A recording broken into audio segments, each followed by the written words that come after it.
نہ تیرا خدا کوئی اور ہے، نہ میرا خدا کوئی اور ہے، یہ جو قسمتیں ہیں جدا جدا، یہ معاملہ کوئی اور ہے۔ بسم اللہ الرحمن الرحیم۔ ناظرین کرام، آج کل سوشل میڈیا پر احمدیوں کے خلاف اشتعال انگیز مہم میں الزام تراشیوں کا ایک سلسلہ جاری ہے، جس کی تردید ہر احمدی کی ذمہ داری ہے تاکہ ماحول میں فتنہ و فساد کی بجائے امن قائم ہو۔ چنانچہ حال ہی میں تنظیم اسلامی کی ویب سائٹ پر پروگرام زمانہ گواہ ہے کہ قسط نمبر 124 کے ذریعے سوشل میڈیا پر قادیانیوں کے ہوش ربا عقائد کے نام سے احمدیوں پر کئی غلط الزام عائد کیے گئے۔ ایک ناشائستہ اور غلط الزام یہ لگایا گیا ہے کہ مرزا صاحب کے دعوی مسیل مسیح پر جب یہ اعتراض ہوا کہ ان کی ماں کا نام مریم نہیں بلکہ چراغ بی بی ہے، تو انہوں نے اس کا جواب کشتی نوح سے یہ دیا کہ خدا نے میرے ساتھ انٹرکورس کیا، میں حاملہ ہوا اور اس کے 10 ماہ بعد درد ذہ ہوئی اور مجھ سے عیسیٰ پیدا ہوا۔ ناظرین کرام، افسوس صد افسوس کہ آج تک خدا تعالیٰ کے ماموروں کے ساتھ استہزاء کے قصے تو سن رکھے تھے، ہمارے زمانے کے لوگ خدا کے ساتھ بھی تمسخر کے باز نہ آئے۔ اس حوالے میں حضرت مسیح موعود علیہ السلام نے کشتی نوح میں صفحہ 43 کے علاوہ صفحہ نمبر 45 اور 49 پر روحانی وضع حمل کے علاوہ جو الفاظ استعمال فرمائے ہیں ان میں وضاحت موجود ہے کہ استعارے کے رنگ میں مجھے حاملہ ٹھہرایا گیا۔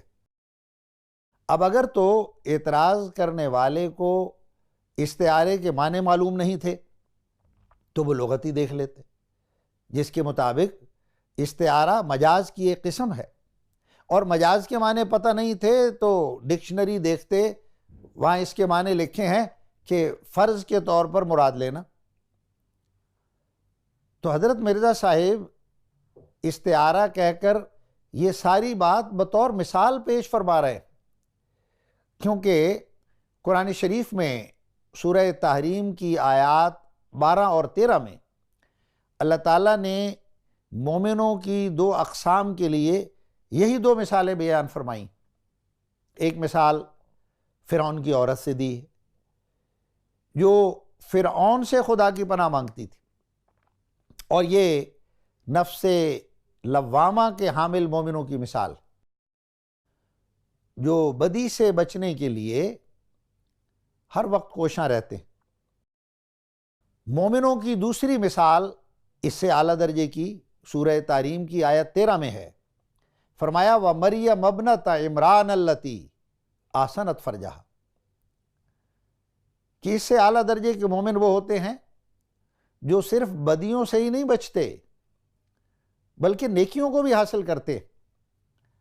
اور وہ مریم کی مثال ہو جاتے ہیں۔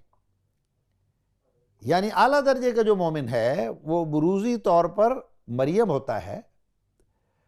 اور پھر اس میں خدا تعالیٰ جب اپنی روح پھونکتا ہے، یعنی اسے الہام کرتا ہے، تو وہ ابن مریم بن جاتا ہے، مامور من اللہ ہو کر یا نبی ہو کر۔ تو اس آیت میں دراصل یہ پیشگوئی تھی کہ امت میں ایک ایسا ابن مریم پیدا ہوگا۔ یہی مثال صحیح بخاری میں مریم اور ابن مریم کی رسول اللہ صلی اللہ علیہ وسلم نے بھی بیان کی۔ آپ نے فرمایا ایک حدیث میں کہ ہر پیدا ہونے والے بچے کو بوقت ولادت شیطان مس کرتا ہے، سوائے مریم اور ابن مریم کے کہ ان کو شیطان نے مس نہیں کی۔ اب بظاہر اس حدیث سے یہ معنی معلوم ہوتے ہیں کہ سوائے عیسیٰ اور ان کی ماں مریم کے کوئی نبی بھی مس شیطان سے پاک نہیں، لیکن یہ معنی درست نہیں ہو سکتے، تمام انبیاء معصوم تھے۔ یہی وجہ ہے علامہ کشاف نے اس حدیث کو صرف اسی صورت میں قبول کیا ہے جب مریم اور ابن مریم سے مراد ان کے ہم صفت اور مثیل بھی مراد لیے جائیں۔ تو حضرت علامہ کشاف کے نزدیک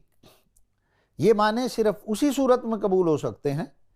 جب مریم اور ابن مریم سے مراد ان کے ہم صفت اور مثیل لیے جائیں، کیونکہ صرف اس صورت میں تمام انبیاء جو عیسوی صفت کے حامل قرار پائیں گے وہ مس شیطان سے بھی پاک ثابت ہوں گے۔ اسی قسم کے مریمی صفت مومنوں کے بارے میں حضرت رابعہ بصری کے حوالے سے لکھا ہے کہ قیامت کے دن جب آواز آئے گی کہ اے مردو، تو مردوں کی صف میں سے سب سے پہلے حضرت مریم آگے آئیں گی اور ان کا قدم پہلے پڑے گا۔ یہ تذکرۃ الاولیاء میں لکھا ہے۔ اور حضرت خواجہ معین الدین چشتی اجمیری رحمۃ اللہ علیہ، جن کا اہل سنت میں بڑا مقام ہے، بعین ہی اسی روحانی کیفیت میں سے گزرے جو حضرت مرزا صاحب پر وارد ہوئی۔ چنانچہ اس روحانی کیفیت میں سرشار ہو کر جو شعر انہوں نے کہا وہ یہ فارسی شعر ہے: دم بدم روح القدس اندر معینے میں دمد، من نمی دانم مگر من عیسی ثانی شدم۔ یعنی روح القدس اور ایک فرشتہ ہے جو معین الدین کے اندر کچھ پھونک رہا ہے، گویا اسے الہام کر رہا ہے۔ مجھے تو علم نہیں کہ یہ کیوں ہے، مگر میں عیسی ثانی ہو گیا ہوں۔ اب یہ وہی عیسوی صفت ہے جس کا حضرت خواجہ معین الدین چشتی نے ذکر کیا کہ ابن مریم کے اسی روحانی مقام کے وہ حامل تھے۔ یہی کیفیت شاہ نیاز احمد صاحب دہلوی پر جب گزری تو انہوں نے اپنے بروز ہونے کے اس مقام کا اظہار اور عیسیٰ مریمی ہونے کا دعویٰ اپنے اس شعر میں کیا، دیوان نیاز میں، کہ عیسیٰ مریمی منم احمد ہاشمی منم، یعنی میں عیسیٰ بن مریم ہوں اور میں احمد ہاشمی ہوں۔ تو امت کے دیگر بزرگوں نے جو ان روحانی مقامات پر حامل ہونے کا ذکر کیا ہے، بعینی حضرت مرزا صاحب نے سورہ تحریم اور بخاری شریف کی اس مثال کو بیان کرتے ہوئے جو ابھی بیان کی گئی، روحانی لحاظ سے اپنی مماثلت حضرت مریم اور حضرت عیسیٰ سے بیان کی، جس کا خلاصہ صرف اتنا ہے کہ مقام عیسوی یعنی ماموریت اور نبوت کے مقام پر فائز ہونے سے پہلے ایک وقت تک آپ مریمی مقام کے حامل رہے، جن کو قرآن شریف نے صدیقہ کہا ہے،